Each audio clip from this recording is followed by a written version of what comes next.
everyone, welcome back to my channel.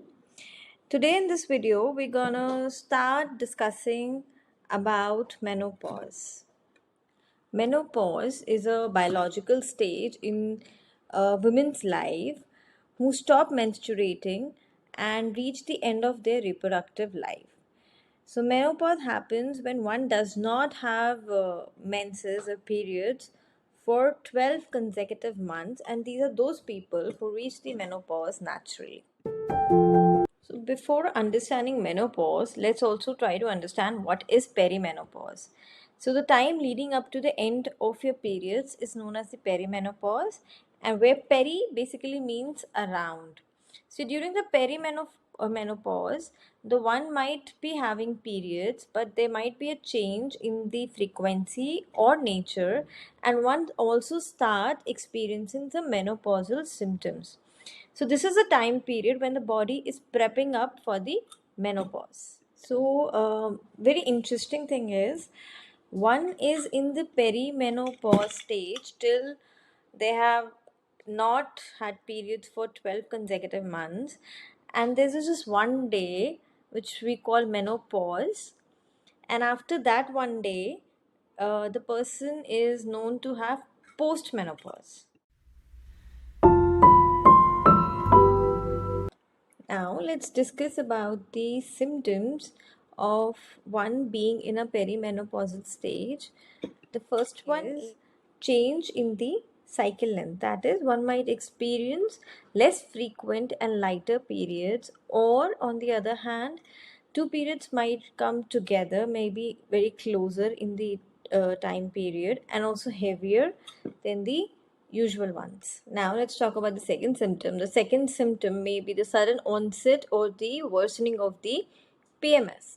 That is, the symptoms such as irritability or mood swings or bloating might happen, and this is all happening due to the fluctuating levels of the hormones in the body. Now let's talk about the third symptom, which is very prominent, that is hot flashes, and it is almost present in 3 out of the 4 women.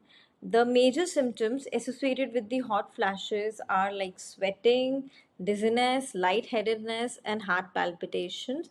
They may occur throughout the day and can also occur for many years. Some might also experience the hot flashes in their 70s and 80s. And they might occur very suddenly, and they spread across the body, the chest, the neck, and the face, and they may occur spontaneously. Secondly, they might also occur just after eating certain kind of food or alcohol, especially wine. Now, the fourth symptom, if we talk about, is very common and troublesome also, that is night sweats.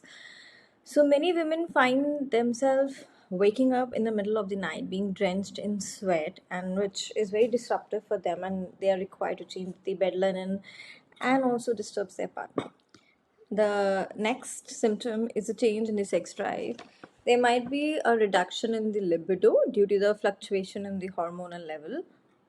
The sixth symptom is the sleep disturbance, which we have already discussed. One of the reasons would be night sweats, but there might be many other things also, many other reasons, like some women might feel tired even after taking the whole night sleep, or they might feel that the sleep quality is not as good as that used to be, specifically in this perimenopausal stage. The next symptom is weight gain, and some might notice that they are gaining the weight around their middle. The next symptom, which few people may experience, is breast pain, which is due to the change in the hormones, which lead to sore or the swollen breast, which further leads to the breast pain. The next symptom is memory issue, which is like many women find that their brain, their mind is not fully engaged as it used to be, and this might affect their ability to work and function. They might just forget certain birthdays, appointments, or they might do certain odd things like keeping the car keys in the fridge. So, next symptom is the vaginal dryness, itchiness, or soreness. This is due to the reduced level of the estrogen in the body, which causes the tissues around the vagina to become thinner, drier, and sore. due to which during the sexual intercourse one might feel very uncomfortable or painful because the vagina shrinks and it does not expand as it used to be. Also, the area around the vagina is become much more sensitive, which further leads to more scratching and itching. So the next symptom might be the changes in the hair and skin.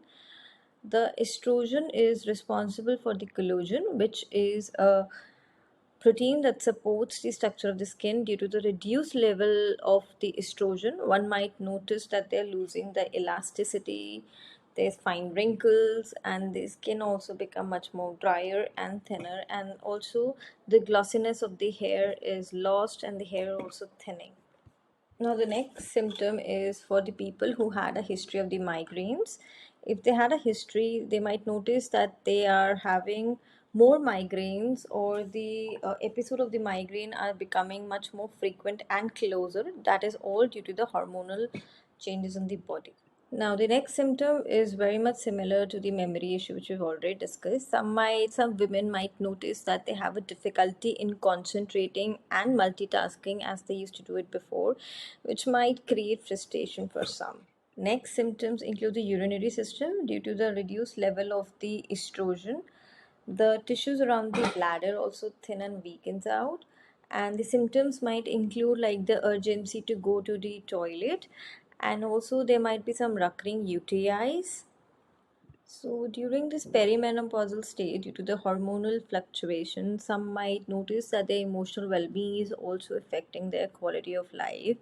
The symptoms such as the panic attacks or the anxiety and the irritability is worsened during the perimenopausal stage, which further adds to the stress of their life.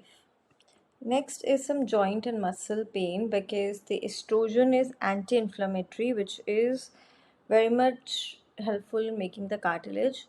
So the reduced level of the estrogen is somewhat responsible for the joint and the muscle pain also. The most important thing to keep in mind is not everything is perimenopausal. Secondly, not everybody experiences all the symptoms.